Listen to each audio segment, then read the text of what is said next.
আসসালামু আলাইকুম। আজকে একটা বিষয় নিয়ে আমি কথা বলবো, যে বর্তমানে পরিস্থিতি নিয়ে।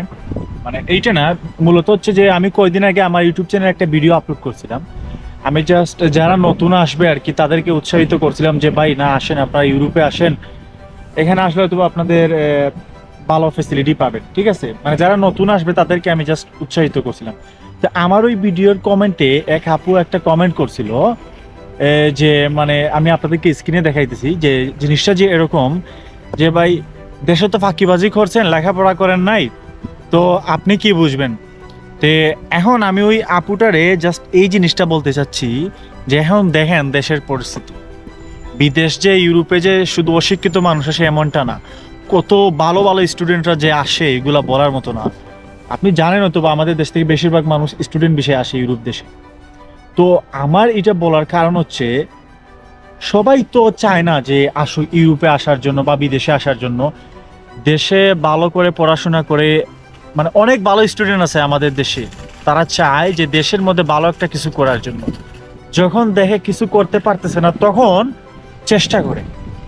চেষ্টা করে যে না, আমার দ্বারা আর দেশে হচ্ছে না, আমার তার স্কিলটা কাজে লাগাইতে পারতেছে না, বা ভালো একটা জব পাইতেছে না, বা ওই রকম তার যে পরিমাণ যে স্কিল, ওই স্কিল অনুযায়ী টাকাটা পাইতেছে না, যে শ্রমের যে মেধাটা। তো এখন বর্তমানে যে স্টুডেন্টরা কি নিয়ে করতেছে, তাদের অধিকার নিয়ে করতেছে, অধিকারটা দিয়ে দিলেই তো হয়। এর বেশি তো কিছু আমি তো দেখতেছি না, এটা দিয়ে দিলে তো কোনো ক্ষতি হবে না। আর প্রত্যেক মা বাবাই তার ছেলে সন্তানকে বা মেয়ে সন্তানকে অনেক কষ্ট করে পড়াশোনা করায়। আর স্টুডেন্টরা অনেক কষ্ট করে পড়াশোনা করে যাতে ভবিষ্যতে ভালো একটা কিছু করতে পারে।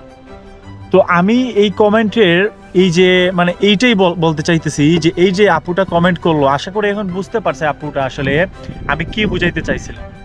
সবাই তো আসতে চায় না যে বিদেশে যাবে, অনেক বেশিরভাগ মানুষই মানে চায় যে দেশে কিছু একটা করুক, কিন্তু যখন দেখে যে দেশে কিছু করতে পারতেছি না, তখন ডিসিশন নেয় যে না, আমি বাইরে চলে যাব। কিন্তু বাইরে যে অশিক্ষিত মানুষ আসে এমনটা না। আপনি দেখেন কত ভালো ভালো স্টুডেন্ট মাস্টার পাস করে, ডিগ্রি পাস করে এখানে আসছে, আর এরা আইএলটিএস দিয়েও আসছে, ঠিক আছে, কষ্ট করে আসে। তো আশা করি আমি কারো বিরুদ্ধে কথা বলতেছি না, মানে এখন দেখেন বর্তমান পরিস্থিতি, জাস্ট এইটাই বলবো, তাদের জাস্টিসটা দিয়ে দেওয়া হোক, তাদের অধিকারটা দিয়ে দেওয়া হোক। এটা দিয়ে দিলে কোনো ক্ষতি হবে না। এই যে অজরো অনেক লাশ চড়ে যাচ্ছে, ঠিক আছে। তো যাই হোক, আমার কথা জানি না কারো ভালো লাগছে কিনা না। আমি একজন ছোট্ট একজন কন্টেন্ট ক্রিয়েটর, এই জন্য আমি বলছি। তো যাই হোক, সবাই ভালো থাকবেন, আমার জন্য দোয়া করবেন, আমি আপনাদের জন্য দোয়া করি যাতে সবাই ভালো থাকবেন। আসসালামু আলাইকুম।